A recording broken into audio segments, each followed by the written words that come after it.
Hey guys, and welcome to Pirate Hunter Traffy. Demon Slayer Season 3, Episode 4 carries on the conflict between the upper four's divided personalities and the three of Tanjiro, Nezuko, and Genya following the revelation of the upper four demons' might. Will they be able to handle this new difficulty and safeguard the residents of Swordsmith Village? Be sure to watch till the end to find out. Here is a quick recap for those who might be a little lost. Tanjiro had discovered a blade inside the Yorichi Type 0 doll in the previous episode, but Haga Nezuka removed it and gave him a replacement blade in the interim. Finally, Hantengu made his appearance in front of Tanjiro and Muichiro, revealing his ability to divide himself into four basic emotions. While Muichiro was being blasted away, Kotetsu was being attacked by a fish demon. And episode 4, titled Thank You Tokito, begins with Muichiro cutting off the fish demon's arm to save Kotetsu and tells him to flee so that he won't get in the way of their battle. The demon regains strength and rushes at him, but the Hashira sprints in and beheads it. To his surprise, it keeps moving and finally fully regenerates its head. He notices the vase on its back and slices through it, finally killing the demon and confirming his suspicions that it was a blood demon art. Kotetsu turns to face his savior and grips Muichiro firmly as he expresses gratitude for saving his life and regrets insulting him. The Hashira has no idea what Kotetsu is talking about. Muichiro tries to move on and go, but Kotetsu begs him to help Kozo, who is being attacked. He begs him to save them and adds that Hotaru has been working alone on a blade daily for months. Initially trying to ignore him, Muichiro recalls something Kaguya Ubuyashiki had said to him. "You will definitely get yourself back, Muichiro."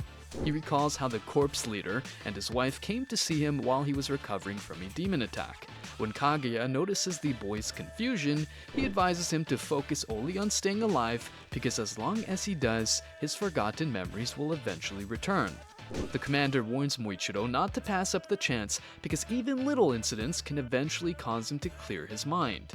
To the horror of the young swordsmith, Muichiro carries Kotetsu on his shoulder and dashes through the woodland after taking in Kaguya's advice. Since running will risk the village's safety, he questions whether running to save Kozo and Hotaru is the right course of action. He nevertheless expresses confidence in his ability to prevail because Kaguya has identified him as the Demon Slayer corpse's missed Hashira. Tanjiro cuts the winged demon's head in half as it attempts to conjure another sonic screech to halt the onslaught. Instead, the halves create new mouths and fire at Tanjiro, who is surprised by the onslaught but recognizes that it has lessened, showing that the four demons share some strength. He observes that each demon has an emotion imprinted on its tongue. He is currently dealing with the demon of joy. When he stabs through the flesh, the winged demon reappears and launches a sonic attack, but the Demon Slayer is able to dodge in time. Only then does he notice that the demon flesh on his sword has disappeared. In order to swoop down and cut the Demon Slayer's left shoulder, the demon circles back. Before assaulting again and kicking him against a tree, he flies down again and slices his right shoulder. Soon the demon is rushing Tanjiro, slashing him on the forearm, shoulder, thigh, and chest. Once more, the demon swoops down and slices through his back, but Tanjiro is able to also sever his skull. As Tanjiro sprints towards him, the demon slows down and heals, forcing it to get ready for another sonic strike. The winged demon falls to the ground as Tanjiro successfully stops it by cutting through its head. But it grows back its lost half and resumes flight.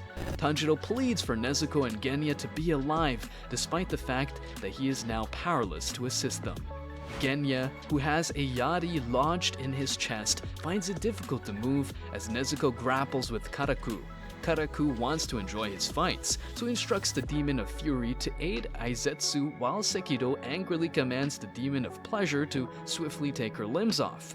The Demon of Sorrow agrees to kill Nezuko, but because he is unable to get his yari out, Genya has the opportunity to shoot him and blow back his head.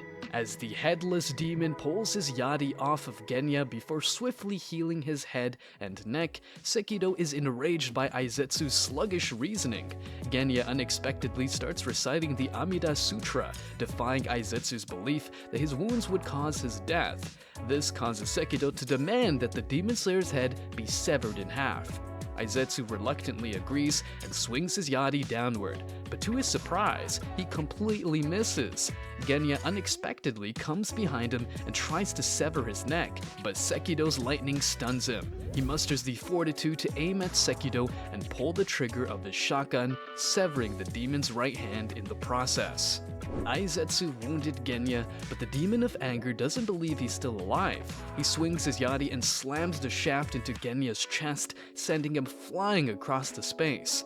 After having his pleasure, Karaku tears Nezuko's limbs and repeatedly shocks her until she is immobile, before asking Sekido to impale her with his kakara after he has done so.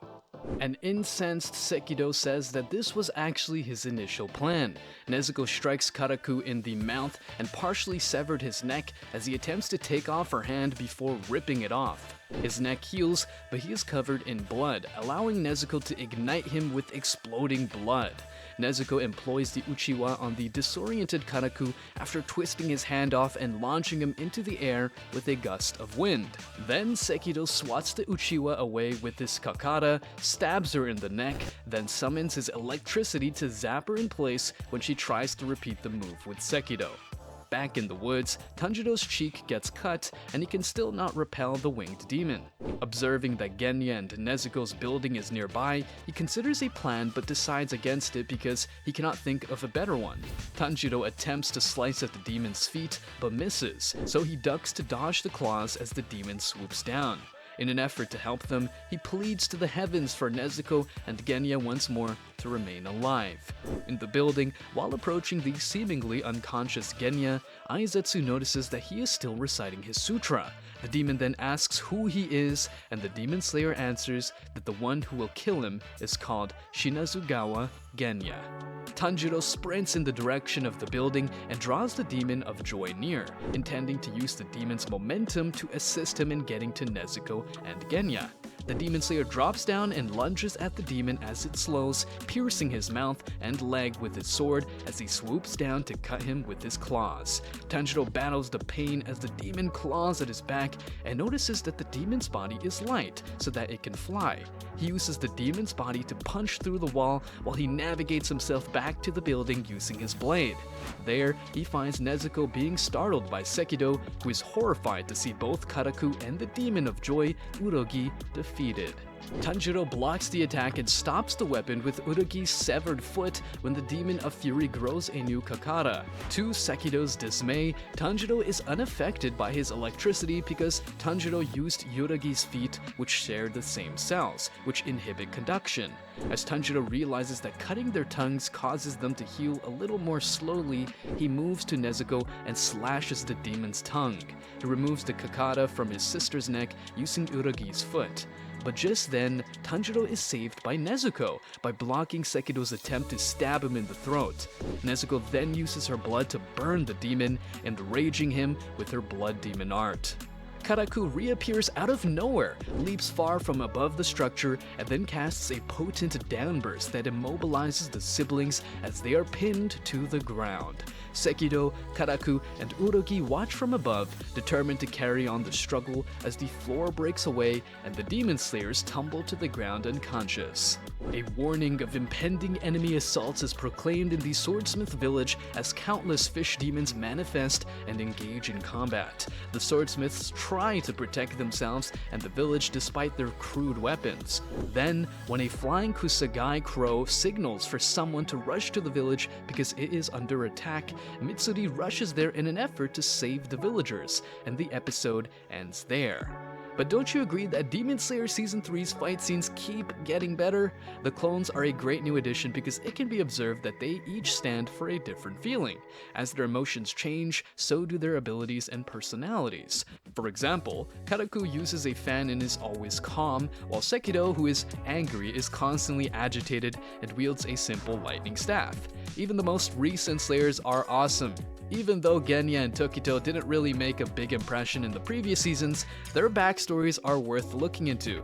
Genya is out here being pretty much immortal, while Tokito spacing out is not his personality but the result of some huge incident. Want to find out why Genya is practically immortal and what happened to Tokito? Be sure to like, share, and subscribe as we will drop a video answering this and much more. See you in the next.